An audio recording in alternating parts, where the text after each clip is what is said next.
अस्सलाम वालेकुम गिरिराज मरागश वशी सोबगो मन कायनात फ़कीर मोहम्मद एक बरी पदश मंद मसाड़ियाँ वशत कना गिरिराज एक नोकी रोच एक नोकी सोबतहा संज पेश अल्लाह ताला लक मिन्नत अगिरे के मार्श मार एक नोकी रोच एक नोकी सोबदाता अंचु के कुदरत निज़ाम मारा से केंदंते हम क्रोच रोच दर के शपे तहारिया गार कन और मार्श मारा में से केंद नसीम हर्च वारी पुछता या वशी हस्ते गिरिराज ने चश्मा सर पर देता हम क्रोच मकसो मती मरागश बिंदात कनी जिता जिता पिड़ा च हम ग्रंचे मेहमान न दावतें हमें जो कोशिश था कि मरागिश जान बगसी और एक जान सरपदी मार्शमा तक सर भी और ये सरपदिया शुमा चून मैं गुमा हमरादार भी खुद करने के कॉल ज़रिए और शुमे कॉल और शुमे गप कैसे में वसबास अहमियत दारा वैल्यू दारा हम यात्रा मैं गुमा जो कि मनी हमरादार मनी को होस्ट इफ्ज़ा शकील हो साड़े तो इफ्ज़ा ने मगर जी इफ्ज़ा अस्सलाम वालेकुम वशत करना शुमारा होती प्रोग्राम मन इफ्ज़ा शकील अंचुस के शुमा सरपदेता मैं हर रोज मैं गुमा हमरादार एक गेस्ट बित्ते सो मर्ची भी मैं गुना एक गेस्ट असते डॉक्टर खालिद शफीक बेय तो मैं ये इंट्रोड्यूस करवानी अस्सलाम वालेकुम सर। वालेकुम सर आपका नाम? मैं डॉक्टर खालिद शफीक हूँ, जनरल सर्जन हूँ, FCPS किया हुआ है। 95 से सर्जरी की फील्ड से तकरीबन 25 साल हो गए हैं। मैं मुंसलिक हूँ। 10-12 साल का मेरा सऊदीया का भी एक्सपीरियंस है माशाल्लाह। पाकिस्तान में भी कराची में मुख्तलिफ़ जगहों पे काम कर चुका हूँ। आजकल मैं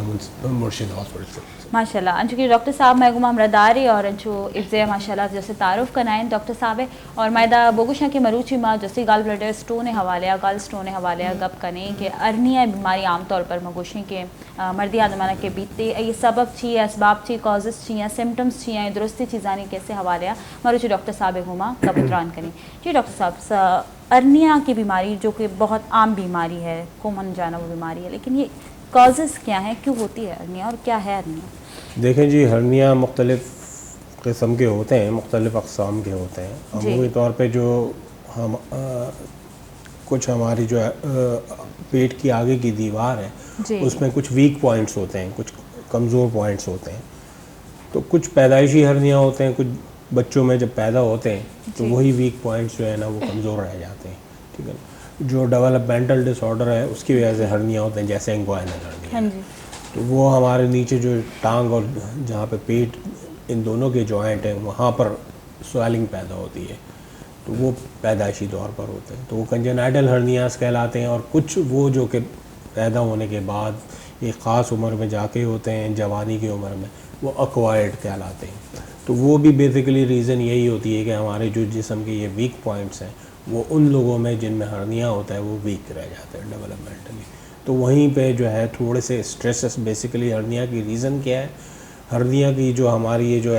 पेट की जो दीवार है उसमें जो वीक पॉइंट्स हैं उससे जो पेट के इंटरनल ऑर्गन्स हैं, जैसे फैट्स भी होती है पेट के अंदर या इंटेस्टीन होती हैं, तो वो उधर से बाहर निकलने की कोशिश करती हैं।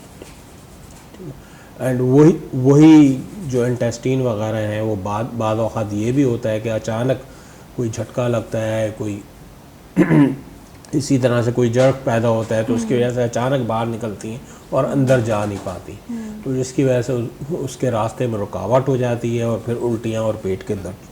शुरू हो जाते हैं। ये तो उसकी अलामात होती हैं और इसकी वजूहात भी अमूमी तौर पे ज़्यादातर जो है एक्वायर्ड जो होते हैं वो वीकनेसेस की वजह से होते हैं। हाँ, कुछ हर्निया ऐसे होते हैं जो कि अमूमी तौर पे ख़वातीन में ज़्यादा कॉमन है, इसलिए कि जिनमें मल्टीपल प्रेगनेंसीज होती हैं, मल्टीपल सिज़ेरियन सेक्शंस होते हैं, तो वही सिज़ेरियन सेक्शन का जो स्कार है वो कमज़ोर पड़ जाता है, तो उसी स्कार के साइड पे वीकनेस और एक डिफेक्ट पैदा होता है और उससे फिर हर्निया डेवलप होता है। तो इस तरह के हर्निया को हम इंसिजनल हर्निया कहते हैं, जो कि अमूमी तौर पर ख़वातीन में भी ख़ासे कॉमन है। और दूसरा जो ख़वातीन में एक और कॉमन है, ये जो नाफ के गिर्द एक हर्निया होता है, वो भी ज़्यादातर उन लेडीज़ में होता है जो कि मल्टीपल प्रेगनेंसी का शिकार होती हैं, जिसकी वजह से मुसलसल एब्डोमिनल प्रेशर उनका मुख्तलिफ, मतलब 4-5 बार वो प्रेग्नेंट होती हैं तो उनका इंट्रा एब्डोमिनल प्रेशर इंक्रीज़ होता है और उसकी वजह से ये जो एब्डोमिनल वॉल है उनकी कमज़ोर होती है, तो वीक पॉइंट नाफ है, तो उसके पास ये हर्निया डेवलप। सही। अच्छा डॉक्टर साहब, ये तो आपने सिम्टम्स बताए साथ साथ मतलब अर्निया को डिफ़ाइन करते हुए, लेकिन मोस्टली कहते हैं 80% अर्निया ऐसे होते हैं जो साइलेंट होते हैं, स्टोन गॉल ब्लैडर स्टोन जो होते हैं वो साइलेंट होते हैं, तो उनके बारे में आप क्या कहेंगे? अच्छा, हाँ, ये गॉल ब्लैडर स्टोन की जो आप बात कर रही हैं, ठीक है, गॉल ब्लैडर स्टोन जो डिज़ीज़ है ये अमूमी तौर पे, ये भी ख़वातीन में ज़्यादा कॉमन होती है अमूमी तौर पे, और इसमें ज़्यादातर कोलेस्ट्रॉल स्टोन होते हैं, और ये फीमेल फैट 40 और मल्टीपल प्रेग्नेंट फीमेल फर्टाइल, तो उनमें ये ज़्यादा कॉमन होते हैं। और साइलेंट 80% जो आप कह रही हैं कि अक्सर व बेशतर ये बहरहाल साइलेंट होते हैं। जो साइलेंट स्टोन होते हैं उसको हम अमूमी तौर पे हम छोड़ देते हैं, जब तक कि वो सिम्टम नहीं पैदा करते हैं तो उसको हम ऑपरेट नहीं करते हैं। इसकी वजह ये होती है कि बेसिकली जो गॉल स्टोन का सबब है वो गॉल ब्लैडर के अंदर जो पित्ता है उसमें ख़राबी होती है, यानी कि उसकी मूवमेंट कम हो जाती है। वहाँ पे जो एक रतूबत होती है जिसको हम बाइल कहते हैं, वो ज़्यादा देर तक वहाँ पर रहता है, तो कहीं पे भी जाके पानी अगर स्ट्रेस होता है तो वहाँ पे कुछ ज़र्रात जमा होते हैं। और कुछ वजूहत ये भी होती हैं कि कोलेस्ट्रोल ज़्यादा सिक्रीट कर रहे होते हैं, तो वो सॉलिड एलिमेंट है, तो सॉलिड और जो लिक्विड की डिसप्रोपोर्शन होती है उसकी वजह से सॉलिडिफाई होने लगता है, स्टोन पैदा करता है। तो वो अमूमी तौर पे ख़वातीन में इस वजह से भी ज़्यादा होते हैं कि उनके कुछ हार्मोन्स वगैरह ऐसे होते हैं कि जो गॉल ब्लैडर की मूवमेंट को कम रखते हैं। इसकी वजह से दूसरी वजह एक और भी होती है कि वो फास्टिंग में ज़्यादा होती है। तो जो लोग फास्टिंग होते हैं तो उनका गॉल ब्लैडर फास्टिंग हालत में डिस्टेंडेड होता है जी। तो this is one of the reason कि वो उन लोगों के अंदर जो है गॉल स्टोन ज़्यादा पाए जाते हैं। डॉक्टर आप कैसे ट्रीट करते हैं गॉल स्टोन को? गॉल स्टोन को अमूमी तौर पे वो लोग जो कि हमारे पास पेन लेकर गॉल स्टोन सिम्टम्स के साथ पैदा करते हैं, ये जो पेट का ऊपर का हिस्सा है इसको हम एपिगैस्ट्रिक रीजन कहते हैं, और इसके साथ जो हिस्सा है हम इसको राइट अपर कॉन्ट्रिक रीजन कहते हैं। इन दो जगहों पे अमूमी तौर पे दर्द होता है, और ये कंधे की तरफ भी जाता है और पीछे की तरफ भी जाता है।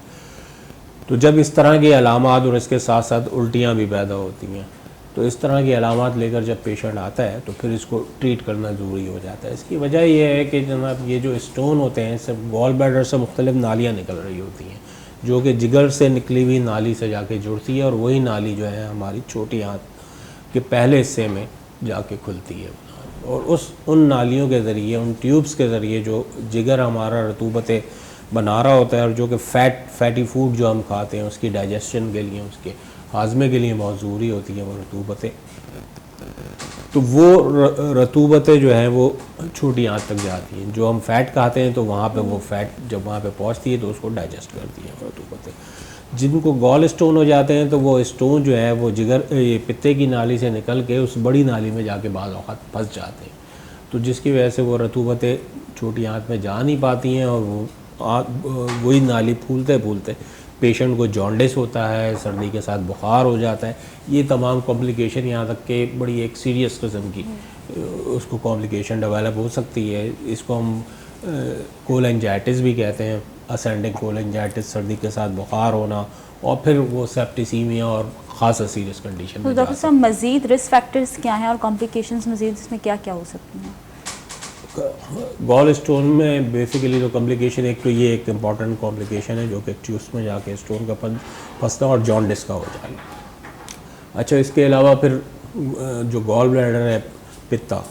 उसकी नाली को भी ये बंद कर सकते हैं, तो जिसकी वजह से पित्ता खासा सूज जाता है, उसकी पूरी वॉल जो है खासी एडिमेटस हो जाती है, तो उसकी वजह से पेशेंट जो है खासा तकलीफ़ में रहता है। उसको वहीं पे दर्द, पेट में राइट साइड पे ऊपर की तरफ दर्द मुस्तकिल रहने लगता है और बुखार की कैफियत हो जाती है। तो इस एक कंडीशन को एम्पायमा कहते हैं। ये भी एक कॉम्प्लिकेशन है कि वो गॉल ब्लैडर की नाली ब्लॉक हो गई है, और उसके अंदर जो गॉल ब्लैडर अपनी वॉल से जो रतूबतें पैदा कर रहा है वहाँ पर जाके जमा हो जाती हैं और इन्फेक्टेड भी हो जाती हैं, तो जिसकी वजह से ये एक कॉम्प्लिकेशन पैदा होती है। और कभी कभी ये भी होता है कि उसकी वॉल जो है उसकी जो ब्लड सप्लाई है वो ख़त्म हो जाती है, जिसकी वजह से हम इसको कहते हैं कि नेक्रोसिस या वॉल का मर जाना, वो वॉल इसकी गैंग्रीन हो जाती है। इसको हम सही टर्म इस्तेमाल करते हैं, गैंग्रीनस गॉल ब्लैडर हो जाता है। तो ये भी एक सीरियस कॉम्प्लिकेशन है जो कि मज़ीद इन्फेक्शन पूरी बॉडी में, जिस्म में खून के ज़रिए इन्फेक्शन फैलने के चांसेस होते हैं, सेप्टिसीमिया की तरफ जाते हैं, तो ये भी इसकी कॉम्प्लिकेशन। और परफोरेशन बाज़ औक़ात ये फट भी जाता है वॉल पर, तो इसकी वजह से जो बाइल है या रतूबत है पेट में जाके कलेक्ट हो जाती है। तो ये एक ख़ासी सीरियस कॉम्प्लिकेशंस है। तो इसीलिए अमूमी तौर पे हम लोगों की तरफ से ये एडवाइस होती है कि जो लोग गॉल ब्लैडर का स्टोन जिनको मौजूद है और उनको दर्द पैदा हो गया है, तो बेहतर ये है कि उसको वो निकलवा लें, उसका इलाज करवाएं, किसी सर्जन को दिखाएं जाके, और डेफिनेटली उसका इलाज यही है कि, और आजकल तो इसका इलाज बहुत आसान हो गया है, लेप्रोस्कोपी के ज़रिए इसका इलाज होता है, तो इतना ज़्यादा टाइम नहीं लगता। डे केयर सर्जरी 24 घंटे के अंदर मरीज़ ऑपरेशन से फारिग हो जाता है। तो डॉक्टर साहब, आपने अपने 25 साल एक्सपीरियंस में कितने परसेंट मरीज़ों को देखा है ट्रीट होते हुए गॉल ब्लैडर स्टोन से? ये तो सर्जरी का आप समझ लें कि कॉमन कोल्ड है। बहुत ज़्यादा पेशेंट्स जो हैं गॉल स्टोन के होते हैं। सबसे ज़्यादा जो प्रोसीजर हो रहे होते हैं, मैं समझता हूँ, मैंने सऊदीया में भी काम किया है जी। तो वहाँ पे तो खैर फैटी फूड बहुत ज़्यादा कॉमन है। 10-12 साल का वहाँ का एक्सपीरियंस है, तो मैंने ये देखा कि उन लोगों में भी जो लोग अमूमी तौर पे फैटी फूड और मल्टीपल प्रेगनेंसी फीमेल्स के अंदर बहुत ज़्यादा कॉमन देखा है। मैं तो इसको कहूँगा, लेबल करूँगा कि हमारी ये जितनी भी सर्जिकल डिजीज़ आती हैं उसमें सबसे ज़्यादा गॉल स्टोन ही की होती हैं। तो ये एक खासी कॉमन डिजीज़ है। और बाद टाइम इसके सिम्टम्स भी नहीं होते? हाँ, सिम्टम्स ये दो तरह के स्टोन होते हैं, एक साइलेंट कहलाते हैं और एक सिम्टोमेटिक स्टोन कहलाते हैं। साइलेंट स्टोन में किताबें यही कहती हैं कि चंद लोगों के अलावा, यानी कि चंद लोग जो कि डायबिटिक होते हैं या उनको एक ख़ास किस्म की ग्रोथ हार्मोन की डिज़ीज़ होती है, उसका ट्रीटमेंट ले रहे होते हैं, या फिर कुछ एक ख़ास किस्म का अनीमिया होता है यानी कि खून की कमी, तो उन लोगों में इसको ऑपरेट करने का कहते हैं,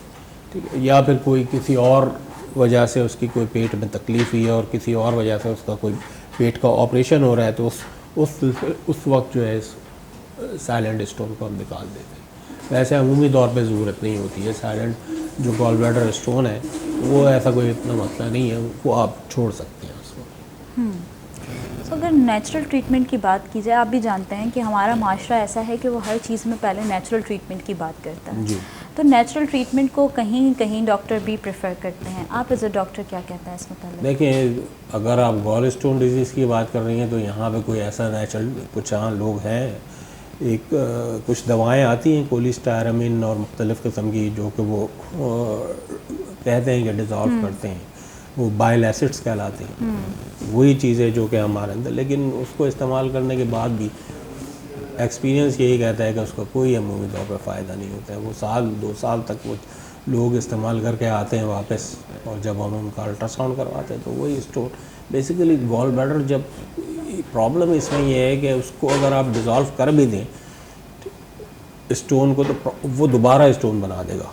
गॉल ब्लैडर। गॉल ब्लैडर में ख़राबी होती है जिसकी वजह से वो स्टोन पैदा हो रहा है। ये बात लोग असल में समझ नहीं पा रहे होते हैं। तो यहाँ पे जो है, जब तक आप उस गॉल ब्लैडर को निकालेंगे नहीं, तो वो एक स्टोन प्रोड्यूसिंग फैक्ट्री बन जाता है। स्टोन खुद प्रोड्यूस कर रहा होता है अपनी ख़राबी की वजह से।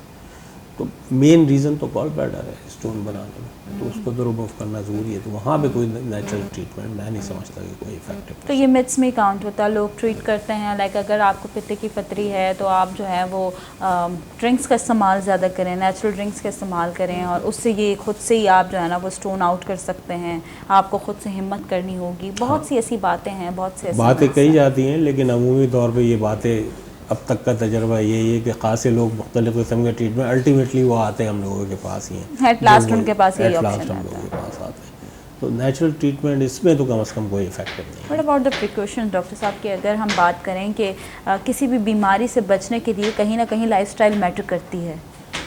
तो आप इसके मुतालिक क्या कहेंगे गॉल ब्लैडर स्टोन और बाकी अर्निया के बारे में? देखिए, स्टोन होने से पहले उसमें यही है कि फैटी फूड्स को आप अवॉइड करें। प्रिकॉशन ये है कि अगर, अच्छा दूसरी चीज़ ये है कि किसी को साइलेंट स्टोन भी है तो उसके लिए भी हम लोग यही एडवाइस करते हैं कि आप फैटी मील, वो मील जो फैट फ्री मील आप लें, इसलिए कि फ़ैट एक ऐसा एलिमेंट है जो कि गॉल ब्लैडर के अंदर कॉन्ट्रैक्शन पैदा करता है, और वही चीज़ जो है ना, कॉन्ट्रैक्शन जो होती है ना, बाद में पेन का बाइस बनती है। बाद में जब वो स्टोन कहीं नीचे जाके उसकी नालियों में फंस जाता है, तो हम लोग यही एडवाइस करते हैं अमूमी तौर पर प्रिकॉशन में कि less fatty food, vegetable diet. इसमें जिनको स्टोन नहीं हुआ है तो होपफुली ये कहा जा सकता है कि उनमें स्टोन की टेंडेंसी कम हो जाएगी। मतलब अपनी लाइफस्टाइल पे फोकस करना चाहिए। वैसे बेसिकली हर चीज़, तकरीबन हर बीमारी में हम ज़्यादातर देखते हैं तो फोकस हमारी डाइट पे ही होता है कि अगर हम अच्छी डाइट लेंगे तो हमारी जो सेहत है वो बेहतर होगी। हमारे यहाँ बहुत हम जो है वो फास्ट फूड लवर्स हो गए हैं, बाहर का खाना हमें बहुत अच्छा लगता है, अट्रैक्ट करता है डेफिनेटली, तो उसमें पेट का हम ख्याल नहीं रखते और हम फिर पेट का भी ख्याल नहीं रखते एक्चुअली तो पेट ख़राब और फिर उसके बाद कई बीमारियां हम खुद वेलकम कर रहे होते हैं। इधर जाहिर है कि मागवती लाइफस्टाइल अचारे तो मैं लाइफस्टाइल बैलेंस नहीं, मैं हर चीज़ें तो का जो ना यकी तो टाइम में सारा वर्क भी मनावरें और टाइम में सारा मैं कोई कार न भी ये सब अब अभी बाजी बीमारी बाजी नादराई कैसे मैं वेलकम करने के वास्ते तैयार बनते और मैं वत आए ना दावत दें, तो ये सबब है कि माँ कुजा ना कुछ बीमारियां नहीं आमाच में और आई रंत के अस्पताल नहीं चक्कर काटी। पर मुर्शिद हॉस्पिटल एक ऐसे एक्सपीरियंस है गुशी कि मुर्शिद हॉस्पिटल चून ट्रीट करने पे आते, तो आप मुर्शिद हॉस्पिटल के एक्सपीरियंस अपने बताएं कि वहाँ पेशेंट्स को कैसे ट्रीट किया जाता है। देखिए, मुर्शिद हॉस्पिटल एक तो एक ऐसी आबादी में वाक़ है कि वहाँ पे इतना बड़ा कोई सेंटर नहीं है। ये 250 बेडेड हॉस्पिटल है हब रिवर रोड पर, और उस तकरीबन लाखों के आबादी को उसका कैचमेंट एरिया जो है ना सिंध से बलूचिस्तान तक उसका जाता है, तो बलूचिस्तान से भी मुख्तलिफ़ किस्म के पेशेंट्स आते हैं। मुर्शिद हॉस्पिटल में मैं 99 से मुख्तलिफ़ मौक़ों पे काम करता रहा हूँ, और यहाँ पे ज़्यादातर जिस किस्म के पेशेंट्स आते हैं, एक तो वो जो कि इन्फेक्शन रिलेटेड होते हैं, इसलिए कि ज़्यादातर जो आबादी है lower middle class lower class की आबादी आस पास रहती है, तो उनमें ये गॉल स्टोन डिजीज़ भी होती हैं, लेकिन उससे ज़्यादा वहाँ पर जो पेशेंट्स आते हैं वो ज़्यादातर इन्फेक्शन रिलेटेड प्रॉब्लम, मिसाल के तौर पर जो सर्जिकल डिजीज़ हैं उसमें अपेंडिसाइटिस ये जो गर्मियों का मौसम आता है कॉमन है, कॉन्स्टिपेशन होती है तो अपेंडिसाइटिस होने के ज़्यादा चांसेस होते हैं। इसी तरह से जो है ना टाइफाइड इन इलाक़ों में ज़्यादा होता है, तो टाइफाइड की वजह से हमारी छोटी आंत वीक होती है तो उसमें सुराख हो जाता है, परफोरेशन कहते हैं टाइफाइड इंटर। इस तरह की एमरजेंसीज मुर्शिद हॉस्पिटल के अंदर ज़्यादा आती हैं, और गॉल स्टोन डिजीज़ भी आ रही होती हैं, अच्छी खासी होती हैं। तो ये तमाम चीज़ें हैं वहाँ पे, हर्नियाँ ख़ास तौर पे फीमेल्स के हवाले से देखें तो हर्नियाँ अच्छे खासे वहाँ पे अम्लाइटिस कह रहा हूँ वहाँ पर आते हैं, ग्वाइनल हर्नियाँ भी आती हैं। और दूसरी चीज़ जो है वहाँ पर आती हैं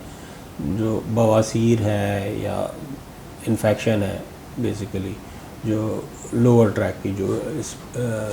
इन्फेक्शन है, फिस्टूला कहते हैं, एनल फिशर फिस्टूला, इस तरह की डिजीज़, कॉन्स्टिपेशन से जो रिलेटेड डिजीज़ है या डिहाइड्रेशन से जिनका ताल्लुक़ है, यहाँ पे काफ़ी कॉमन है। अब ज़्यादातर आप ये ऐसे पेशेंट्स को ट्रीट कर रहे होते हैं? ज़्यादातर सीरियस एमरजेंसीज अच्छी खासी आती हैं जिसमें आंत का फट जाना एक खासा है, ट्रॉमा इतना नहीं आता, ज़ाहिर है हमारे यहाँ ज़्यादातर वो सरकारी हॉस्पिटल में जाता है, लेकिन जो ख़ास तौर पे जो आंतों का फट जाना, अल्सर से रिलेटेड जैसे ड्यूडेनल अल्सर होता है उसकी वजह से भी आंत कमज़ोर होकर फट जाती है, तो वो उस तरह की बीमारियाँ, अपेंडिक्स, गॉल स्टोन, ये 3-4 हर्नियाज भी आते हैं। फैसिलिटेशन कितनी अच्छी है वहाँ की?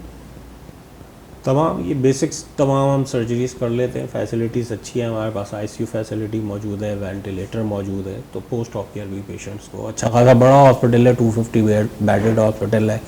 तमाम किस्म के कंसल्टेंट्स मौजूद हैं, हर किस्म के फिजिशियन हैं, इवन न्यूरो सर्जन भी मौजूद हैं, तो तमाम फैसिलिटीज़ हमारे मुर्शिद हॉस्पिटल के अंदर मौजूद हैं, तो पेशेंट उस इलाके के हिसाब से बेहतरीन केयर मिल रही होती है वहाँ पे। That's good. डॉक्टर साहब एक पर्सनल क्वेश्चन ज़रूर पूछूँगी। वैसे नॉर्मली पेशेंट्स को हमारे यहाँ एक माहौल क्रिएट हो जाता है कि कोई भी बीमारी हो, किसी भी बीमारी से वो रिलेट करते हों, तो हमारे यहाँ चूँकि डॉक्टर फुली वो उन्हें कंसंट्रेट नहीं कर पाते हैं, लाइक उनको गाइड नहीं कर पाते कि आपको ये बीमारी है और आपको इस असबाब की वजह से और आपको ये एहतियात करनी चाहिए। हमारे यहाँ होता ये है कि मरीज़ों की लाइन लगी हुई होती है और डॉक्टर्स को भी कहीं ना कहीं अपने क्लिनिक्स में जाना होता है, टाइम देना पड़ता है, एक हॉस्पिटल के बाद दूसरे हॉस्पिटल एंड देन अपने पर्सनल क्लिनिक, तो वो जल्दी में सिर्फ दवाइयाँ ही प्रिस्क्राइब कर रहे होते हैं और करते करते मरीज़ को पता ही नहीं होता। इवन तो मैं अपने एक्सपीरियंस की बात करूँ, कई बार ऐसा हुआ है कि मैं गई हूँ और मैंने सिम्टम्स बताने के बाद मुझे नहीं बताया गया कि मुझे क्या प्रॉब्लम थी, दे जस्ट ट्रीटेड मी कि आपको जो है ना ये मेडिसिन मैं लिख के दे रहा हूँ और आप जाके ये मेडिसिन लेंगे, और हम गरीब हवाम की तरह जाके वो मेडिसिन लेके घर बैठ जाते हैं। हमें बस ठीक होने की जल्दी। हमें ठीक होने की जल्दी। बिल्कुल बिल्कुल सही कहा आपने। एक तो पेशेंट्स का भी इसमें रवैया एक मुख्तलिफ होता है, और दूसरा ये है कि जो आपने डॉक्टर्स के हवाले से कहा कि यहाँ मुख्तलिफ जगहों पे ऐसा होता है। अमूमी तौर पे जूनियर डॉक्टर्स जो होते हैं कि पेशेंट्स को देखते हैं, उस कंडीशन को समझ नहीं पा रहे होते हैं। ये मैं आपको बताऊं कि मेरे साथ भी ये एक्सपीरियंस हुआ है कि कुछ पेशेंट्स ऐसे हैं, मिसाल के तौर पे किसी डॉक्टर्स के पास जीपी के साथ, अच्छा उस इलाके में आप देखें तो आसपास जो है ना जीपी, वो डॉक्टर भी नहीं होगा, वो जीपी की प्रैक्टिस कर रहा होगा, क्वैकरी बहुत ज़्यादा चल रही होती है। तो वो लोग अमूमी तौर पर उनके पास पेशेंट का रश होता है, उनको मखसूस किस्म की दवाओं का पता होता है, वो प्रिस्क्राइब कर देते हैं। उसका नतीजा क्या होता है कि जनाब जो सीरियस डिजीज़ हैं, जो प्रॉब्लमेटिक डिजीज़ हैं, जिसकी वजह से लाइफ थ्रेटनिंग डिजीज़ आप कहते हैं, वो इग्नोर हो जाती हैं। और जब पेशेंट डॉक्टर के पास एक्चुअली सीवियर सिम्टम लेकर आता है तो फिर वो खासा ख़राब मेरे कंडीशन सवाल करने का मकसद ही यही था, क्योंकि हमारे यहाँ चूँकि बताया नहीं जा रहा होता, हम नॉर्मल क्लिनिक्स में जाके ट्रीट करके अपने आप को थोड़ी देर में आराम आ जाता है और मरीज़ सोचता है कि मुझे सुकून आ गया, फिर वो बीमारी बढ़ते बढ़ते इंतहा को पहुँच जाती है। एक कॉलर है हमारे साथ, वजह करीम शावानी में मोहम्मदारी। अस्सलाम वालेकुम। अल्हम्दुलिल्लाह वजह माजूर हुआ शुमा हाल कनिश माजूर वशे मरूची डॉक्टर साहब अतका महगुमा हमरदारी डॉक्टर खालिद शफीक और सरहाल कस्ते अर्निया बाबत गबे गए गॉल ब्लडर स्टोन वाले गबे गए ये बारे में अर्निया बाबत गबे गए, जो बीमारी अर्निया सकवाज आम बीते आई बाबत गबे गए। हाँ जी, अर्निया सकवाज अर्निया बहुत सर्वोच्च कार्रवाई में कम तो अर्निया मसला कम तो तकबान से शुक्र गुफ्तगी शुक्र मसला जितना अपना शुक्र कराचिया तो मैं अलहमदुलिल्लाह हमने रास्ते मौसम को खाया चीज़ें ऑपरेशन हम दे देते हैं बड़े बर वक्त अगर कार्रवाई बीते तो आमदा मौजूदा बच्चा क्या है आप वक्तन पर वक्तन कारण बारी बात पर तो मौजूदा मोबाइल कोयटिया तो ये फैसिलिटीज बाद हर बलूचिस्तान में हर रूरल एरिया या के सिटीजन एरिया तो ये चीज़ बाद में बनते हैं बच्चा की उम्र कसाने इलाज यानी बर वक्त कार्रवाई करना यानी कि सबकी सारी चीज़ें और डॉक्टर साहब हमारा एक्सपीरियंस भी कहा और डॉक्टर साहब या डिजीज के बारे में उससे भी करें उनको हमारा अलम उस खुद का या न का बिल्कुल बिल्कुल शुमारा इश्क करने के डॉक्टर साहब भी शुमा सवाल खुद करने थे। हाँ डॉक्टर साहब तो नहीं है साइकोलॉजी डिजीज के बारे में आपने पूरा पूछना सकता हूँ आपसे। ये साइकोलॉजी डिजीज देखकर दुनिया आसमान पर पहुंच चुकी है, दुनिया ग्लोबल विलेज बन चुकी है, साइंस ने तरक्की की हुई है काफी हद तक, लेकिन यानी कि साइकोलॉजी डिजीज है उनके यानी कि दवाइयाँ लिमिट है, अनलिमिटेड नहीं, यानी लिमिट तक आपको लेना पड़ेगा, जिंदगी भर आपको लेना पड़ेगा। तो बाकी यानी कि बीमारी वगैरह है उसके तो अनलिमिटेड है, यानी कि तकरीबन 1 महीना 2 हफ्ता 6 हफ्ते तक आप दवाई लेते रहेंगे, उसके बाद यानी कि दवाइयाँ आप ख़त्म कर देंगे। लेकिन साइकोलॉजी डिजीज वाले जो डॉक्टर होते हैं ब्रेन के तो वो आम के अक्सर पेशेंट होते हैं, तो मैं वहाँ जाया करता था और तो वो यानी कि हर वक्त दवाइयाँ देती है, वो कुछ कहते हैं कि मुझे 10 साल बाकी कुछ कहते हैं कि मुझे 15 साल में ले रहा हूँ मेडिसिन, यानी कि मेडिसिन लेना पड़ेगा तब तक यह की बीमारी है, ये बीमारी यानी ख़त्म ना होगा, अनलिमिटेड मेडिसिन है इनके। क्यों साइंस ने ऐसे तरीके नहीं किया हुआ है कि मेडिसिन कुछ वक्त के लिए हो जाए और पेशेंट यानी कि तंदुरुस्त हो जाए। अच्छा, नफ्सियाती अमराज तो इंसान की ज़िंदगी के साथ चलते हैं, तो अमूमी तौर पे जो है ना उसका इलाज आजकल तो वैसे साइकोथेरापीज़ आ गई हैं, उसका बेहतर तरीका तो जवाब तो साइकियाट्रिस्ट ही दे सकते हैं, लेकिन ये है कि बहरहाल वो ज़िंदगी के साथ साथ चलती हैं और उसके लिए यकीनन जो है ना दवाएं जो हैं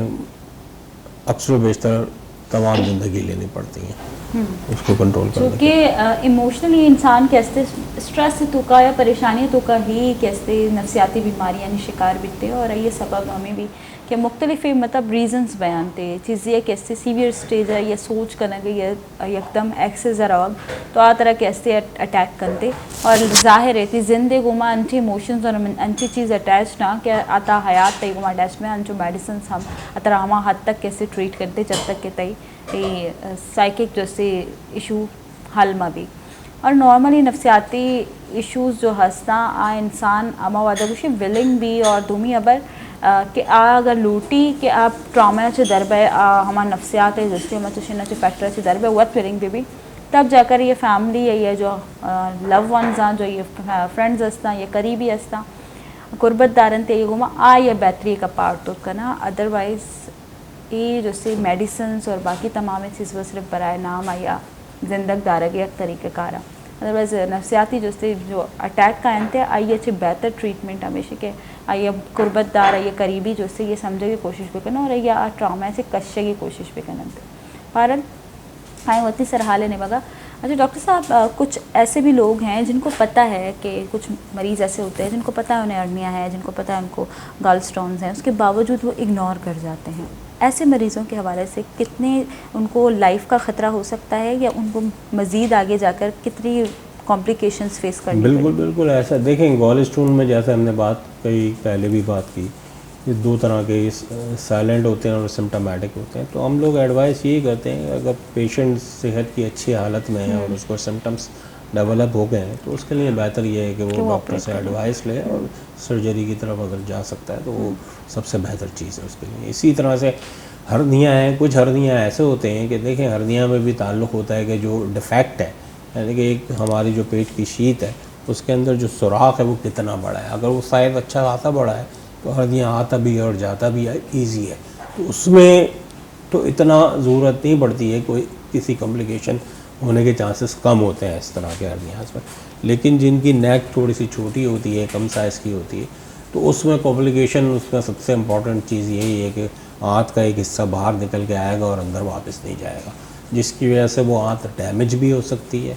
तो उसमें ज़रूर बेसिकली अगर किसी के को इस तरह की कोई प्रॉब्लम है तो मैं यही कहूँगा किसी सर्जन को से ज़रूर जाके एडवाइस ले लें तो एक बार उनका एग्जामिनेशन हो जाएगा तो उनके हिसाब से उनको एक बेहतर एडवाइस यानी कि कुछ हर्नियाँ हैं उसमें दूर हम कहते हैं कि जनाब ऑपरेशन आप करवा लें। और अगर कोई नहीं करवाता मेरा सवाल ही आपसे यही था कि क्योंकि मैंने बहुत से ऐसे पेशेंट्स देखे जो बहुत केयरलेस हैं तो इसमें लाइफ रिस्क है या आगे उनको क्या लाइफ रिस्क इसमें इस तरह से है कि अगर उस हर्निया की कोई कॉम्प्लिकेशन डेवलप हो जाती है और उसको बर वक्त उसका ट्रीटमेंट नहीं मिलता तो डेफिनेटली एक लाइफ मिसाल के तौर पे अगर उसकी आंत आके फंस गई और वो गैंग्रीन हो गई मर गई वो आंत वहाँ पे तो उसमें डेफिनेटली इट कैन किल तब ऐसा होता है और ऐसा होता भी है इसलिए कि लोग जो हैं अगर देर से हॉस्पिटल पहुँचते हैं डॉक्टर्स के पास एमरजेंसी या फिर हॉस्पिटल जा रहे हैं पिक नहीं हो पा रहे तो उस कंडीशन में तो ज़रूर इसमें लाइफ रिस्क मौजूद है इसमें। बहरहाल एक जो है ये पोटेंशियल रिस्क हमेशा रहता है हर्नियाज के साथ तो बेहतर यही होता है कि उस कॉम्प्लिकेशन से बचने की कोशिश करनी चाहिए एडवाइस लेनी चाहिए। ज़रूरी है कि हम डिस्कस करें बात करें और अब बात ये भी है कि हमारे यहाँ सर दर्द है या आँख का मसला है तो हम कान के डॉक्टर के पास चले जाते हैं। एक तो हमारा इशू ये भी है हम इस बात को नहीं समझ पा रहे होते हैं तो हमें ख़ुद भी अपनी बीमारी को ज़रा जज करना चाहिए डायग्नोज हुआ तो फिर हमें फौरी तौर पर कंसल्टेंट या स्पेशलिस्ट के पास जाके दिखाना चाहिए बात करनी चाहिए। इधर कसानी ओश्ते वादित का गुलिराज ओश्ते निमगर में पदकाएँ साड़ी बेश में दीमा नहीं घुमा